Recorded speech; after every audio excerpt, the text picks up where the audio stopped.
Bismillahirrahmanirrahim. Assalamualaikum warahmatullahi wabarakatuh. Alhamdulillah. Wassalatu wassalamu ala Rasulillah sallallahu alaihi wasallam. La haula wala quwata illa billah. Saudara, sahabat seiman, dimanapun saat ini kita dan antum semua berada, mudah-mudahan tetap beriman, tetap istiqamah, dan tetap di atas siratal mustaqim insyaallah ta'ala. Marilah kita memuji Allah. Untuk pertama sekali kita ucapkan Alhamdulillah bini'matihi tatimmus salihah. Kemudian kita haturkan dan kita hadiahkan salawat beserta salam kita untuk kekasih Allah Rabbul Alamin, juga kekasih kita bersama Habibina wa Sayyidina Muhammad Rasulullah sallallahu alaihi wasallam wa ba'du. Melanjutkan hadis kita yang ke-39. Kemarin kita baru sampai di paruh pertama, yakni tentang keistimewaan bagi penduduk Syam, bagi penduduk Syam khususnya hadis yang termulia untuk penduduk Baitul Maqdis. Hadis ini adalah hadis qudsi, sahih menurut Muslim dan sahih juga menurut beberapa ulama ahli hadis lainnya seperti Imam Ahmad. Imam An-Nawawi mengatakan di dalam kitab Riyadhus Shalihinnya bahwa ini adalah hadis yang sahih, yaitu seruan Allah kepada para hamba. Silakan disimak kajian kita paruh pertama dari hadis yang ke-39 ini. Sekarang kita masuk kepada seruan Allah di potong kedua, masih dari dalam satu hadis yang ke-39 ini, yaitu Allah Subhanahu wa taala menyeru hambanya, ya ibadi, wahai hamba-hambaku, innakum lan tablughu durri fatadurruni. Innakum, sesungguhnya kamu, lan sekali-kali tidak akan pernah, tablughu durri, mampu kamu sampai kepada memudaratkan aku, fatadurruni, lalu kalian menimbulkan mudarat kepadaku. Kita bisa buat apa sih di dunia yang bisa membuat Allah celaka?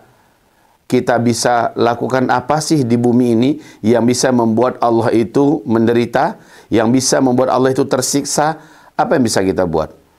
Bersatulah seluruh jin dan manusia, kumpulkan semua kekuatan yang ada, coba untuk bisa menyakiti Allah. Lan tablughu durri fatadurruni, sekali-kali kamu tidak akan pernah sampai untuk bisa mengantarkan aniaya yang sudah kamu siapkan itu untuk sampai kepadaku. Lan, sekali-kali tidak akan pernah bisa. Bagaimana mungkin? Sementara Allah lah ad-dar, Allah lah an-nafi' yang maha memberikan mudarat, Allah lah yang an-nafi' yang maha memberikan manfaat. Api itu baru bermudarat karena Allah mengizinkannya bisa menimbulkan mudarat, yaitu panas membakar. Tapi ketika Allah mau, Allah cabut sifat mudarat itu sehingga api bisa menjadi seperti makhluk layaknya angin, layaknya tumbuh-tumbuhan dan rumputan. Kuni bardan wasalama. Hai api, sekarang kamu jadilah dingin. Maka Allah cabut sifat mudaratnya karena yang maha mampu menimbulkan mudarat hanyalah Allah. Allah lah yang menciptakan malaikat maut, sehingga malaikat maut lah yang diberi kuasa oleh Allah untuk mampu mencabut nyawa dari setiap makhluk. Maka mudarat yang ada pada malaikat maut Allah yang ciptakan, dan Allah yang berikan dia kekuatan kekuasaan.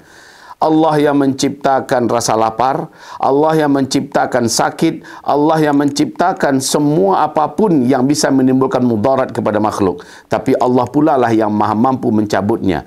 Jadi bagaimana mungkin semua mudarat-mudarat yang bisa ditimbulkan kepada makhluk lain bisa ditujukan pada Allah sang pencipta seluruh makhluk? Makanya lan tablughu durri, sekali-kali kamu tidak akan pernah bisa menyampaikan mudarat yang kamu bisa buat untuk sampai kepada aku. Fatadurruni, tidak, kata Allah. Tidak akan pernah ada satupun makhluk di langit dan di bumi bisa menimbulkan mudarat bagi Allah yang maha kuat, maha gagah, maha perkasa. Kemudian walan tablughu naf'i fatanfa'uni, begitu juga kebalikannya.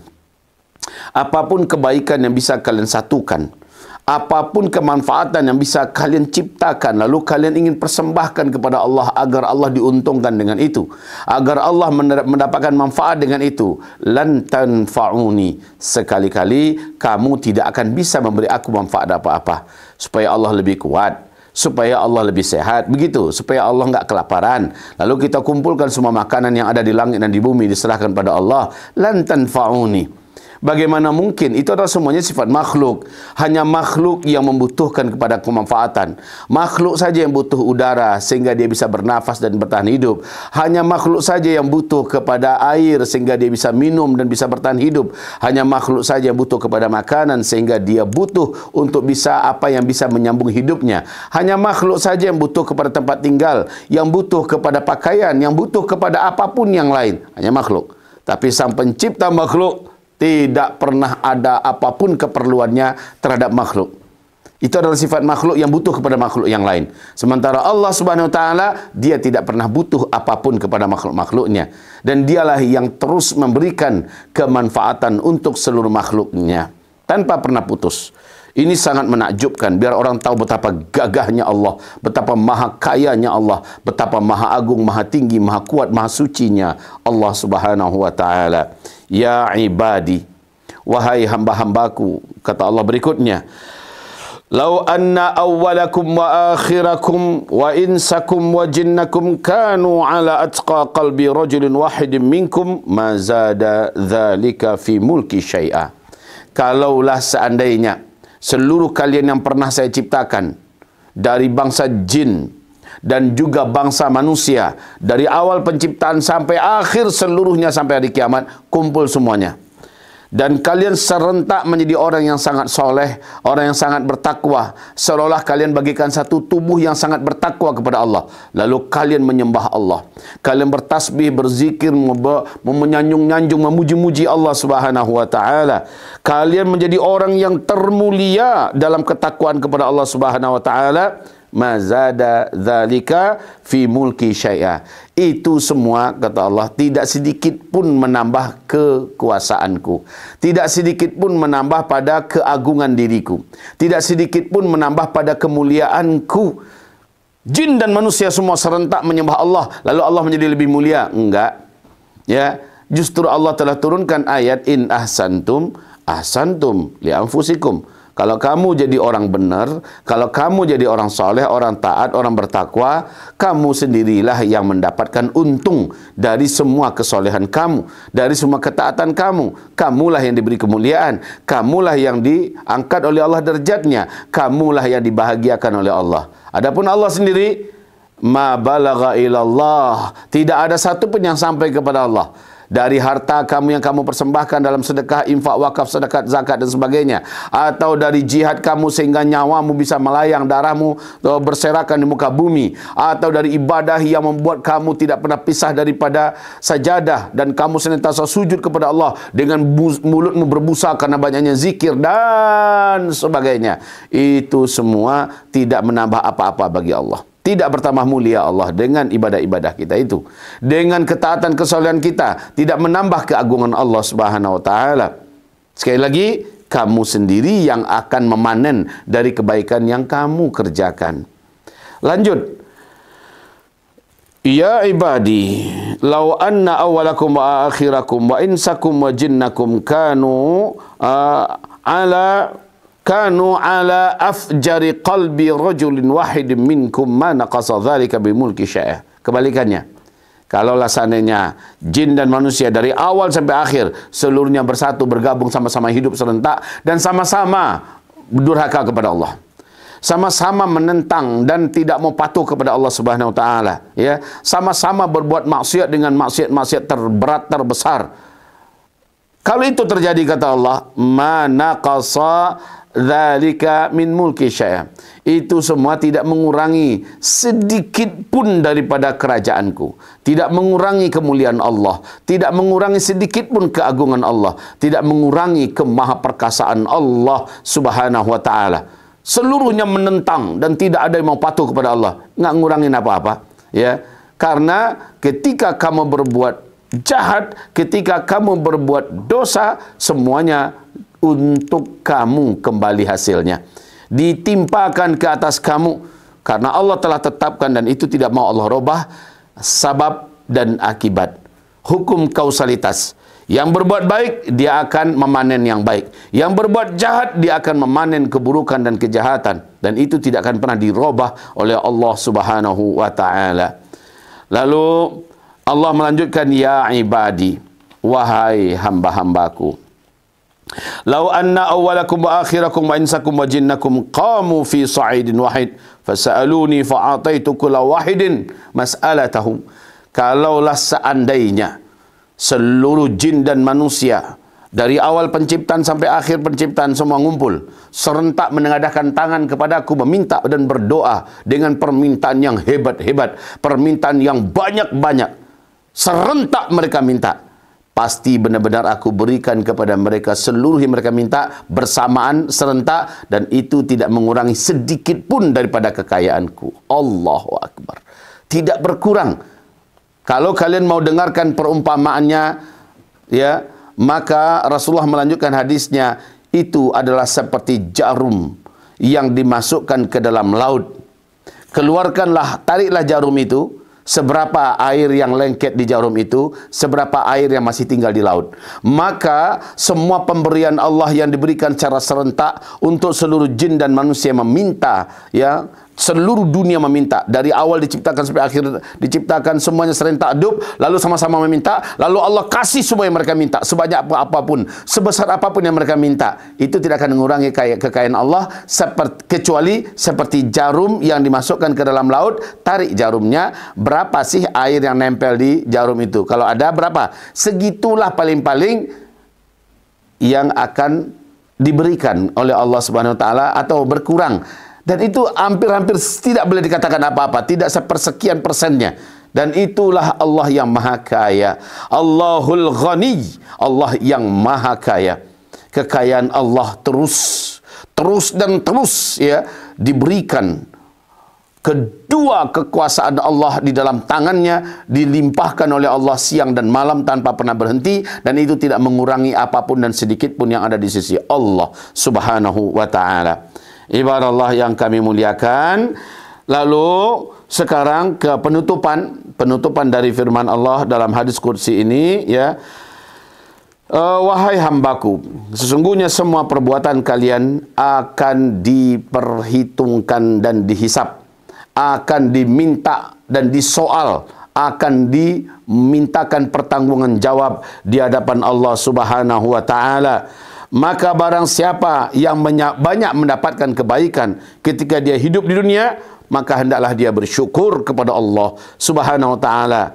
Dan siapa yang menemukan selain itu, artinya banyak menemukan banyak ujian, banyak musibah, banyak hal yang tidak menyenangkan, janganlah ada yang kalian cela kecuali diri kalian sendiri. Masya Allah. Ini penutupan hadis, saudaraku. Kalau ada yang menerima yang baik-baik, pujilah Allah, bersyukurlah kepada Allah. Tapi kalau ada yang menerima yang buruk-buruk, jangan kalian salahkan Allah, tapi salahkan diri kalian sendiri. Karena wa ma kana Allahu liyazlimahum walakin kanu anfusahum yazlimun. Allah tidaklah akan pernah menyakiti siapapun hambanya, siapapun apapun makhluknya, tidak akan pernah Allah sakiti.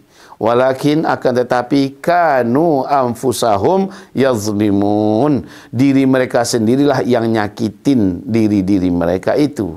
Saudara dan sahabat yang tercinta, coba lihat, Allah bimbing orang agar hendaknya tidur di malam hari.